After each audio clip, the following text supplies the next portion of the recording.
जानिए हर सच की कहानी दिनेश ठक्कर की जुबान, आपके अपने नेशनल न्यूज इंडिया पर।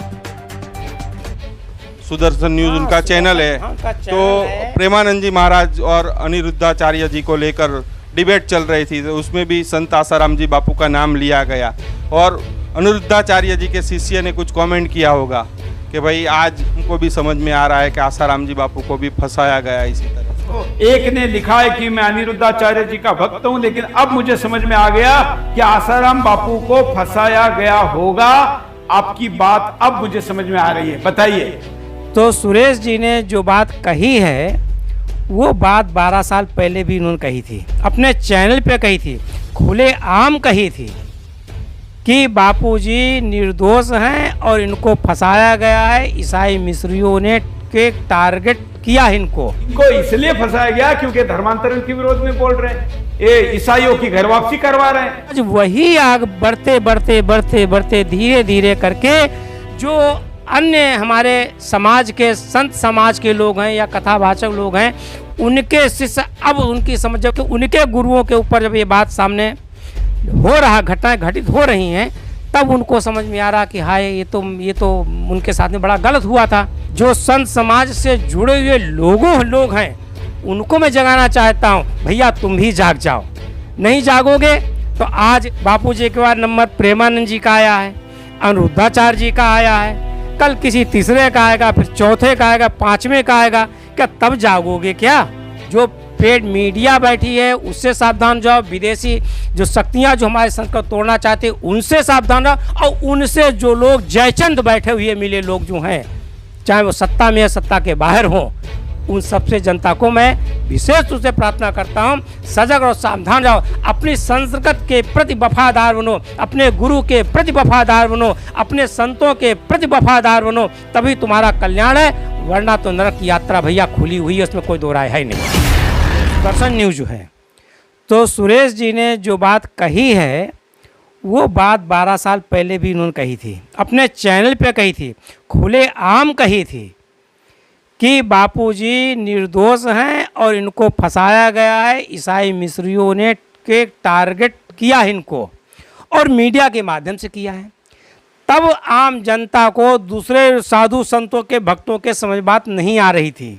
मैंने एक बात आपको पिछले जो आपको इंटरव्यू दिया से मैंने बोला भी था, अगर आज आग किसी एक के घर में लगी है और उससे मैं दुश्मनाई मानता हूँ, तो ये मत सोचो आज आग लगी है तो मेरे दुश्मन के घर में आग लगी है। वही आग जब तुम्हारे घर में आगे लगेगी, तुम्हारा घर जलेगा, तब तुमको समझ में आएगा क्या। और आज सेम टू सेम 12 साल बाद स्थितियाँ वही आके खड़ी हो गई हैं जो 12 साल पहले संत श्री आसाराम जी बापू के खिलाफ जो षड्यंत्रकारियों ने खेल रचे थे और यहाँ तक चिल्ला चिल्ला करके उनको सज़ा भी करवा दी थी। यहाँ तक जब मैं ये फिर भी आपकी दोबारा रिपीट करता हूँ कि इतनी उम्र में 77 साल की उम्र में ये केस लगाया गया है। अगर उनके बाप दादाओं के खिलाफ केस लगे तो उनकी क्या दशा होगी। तो उस समय दिमाग में भेजे में बात नहीं बैठ रही थी क्या?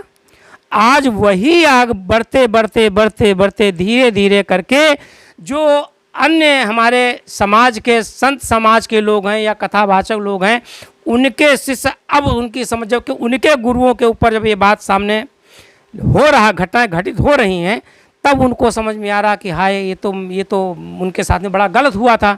क्योंकि आज हमारे गुरु के साथ में हो रहा है, जिनको वास्तव में पता सच्चाई को मालूम ही नहीं था, इस मीडिया वालों ने इतना चिल्ला चिल्ला करके किया। आज क्योंकि वो तो जानते पहले शेर को मार दो, बाकी जंगली छोटे छोटे जानवर मारने में कितनी देर लगेगी। और यही खेल विदेशी शक्तियों ने किया कि पहले बड़े शेर को मार लो, पर यह नहीं मालूम था ये शेर पिंजड़े में बंद रहने वाला नहीं, कब तक बंद रहेगा और कब तक इसको बंद रखो। जिस दिन बाहर निकल के आएगा ना, उस दिन गीता का पता भी नहीं लगेगा कि तुम संसार में थे भी नहीं थे। आज वो तो उन्होंने सब कुछ झेल लिया और आज बाहर आ गए, दोबारा जाने वाले भी नहीं हैं। और निष्कलंक मैं अपनी ओर से भविष्यवाणी करता हूँ कि बापूजी 6 महीने के अंदर निष्कलंक सब जनता के सामने आ जाएंगे। और वो तो आ जाएंगे, उन्होंने जो कुछ शरीर में झेल लिया, पर आने वाली पीढ़ी के लिए, आने वाले समाज के लिए, आने वाले जो संत समाज से जुड़े हुए लोग हैं उनको मैं जगाना चाहता हूँ, भैया तुम भी जाग जाओ। नहीं जागोगे तो आज मान लो बापू जी के बाद नंबर प्रेमानंद जी का आया है, अनिरुद्धाचार्य जी का आया है, कल किसी तीसरे का आएगा, फिर चौथे का आएगा, पांचवें का आएगा, क्या तब जागोगे क्या? इससे अच्छा ये है अपने संस्कृत की रक्षा के लिए, अपने संस्कृत को बचाने के लिए हमारे जो भी संत समाज जो वास्तव में संत हैं, संत के मतलब का जिन्होंने अपने जीवन का अंत ही कर दिया है, अपने जीवन का अंत कर दिया, वही असली संत है। क्योंकि उसको अपने शरीर से कोई लेना देना नहीं, वो सिर्फ समाज को जगाकर परमात्मा की ओर ले जा रहा है, उसका अपना अस्तित्व तो खत्म हो गया है, वो असली संत है। और उसकी शरण में अगर कोई जाता है या कोई कथाकार परमात्मा की ओर बढ़ाकर ले जाता है, उसको भी बहुत बहुत साधुवाद है। उनके भी भक्तों को मैं मतलब कहना चाहूँगा, संतों के भी जो शिष्य हैं उनको भी बोलना चाहूँगा कि सभी लोग जाग जाओ भाई। अगर संस्कृत से इस समय सनातन संस्कृत को, क्योंकि ये विदेशी कंपनियां हैं, ईसाई मिशनरियाँ हैं जो हमारे मीडिया के माध्यम से हमारे संतों को टारगेट करती हैं। क्यों संतों को टारगेट करने के मतलब सनातन संस्कृत को नष्ट करना, और जो सनातन संस्कृति नष्ट हो जाएगी तो तुम्हारा अस्तित्व क्या बचेगा? अंग्रेज 200 साल तक अंग्रेजों शासन किया था। क्यों किया था? इसीलिए क्या था, वो 40 करोड़ जनसंख्या हिंदुस्तान की थी और 2 करोड़ लोगों ने आकर पूरे 40 करोड़ पे शासन कर लिया। उसका मेन कारण यही था, हमने अपनी संस्कृत को नहीं पहचाना, हमने अपने सनातन धर्म को नहीं जाना, हम उनके गुण गाने लगे। और गद्दार तब भी थे और गद्दार आज भी बैठे देश के अंदर हुए हैं। हम उन सब गद्दारों से के लिए जनता से कहता हूँ, सावधान हो जाओ।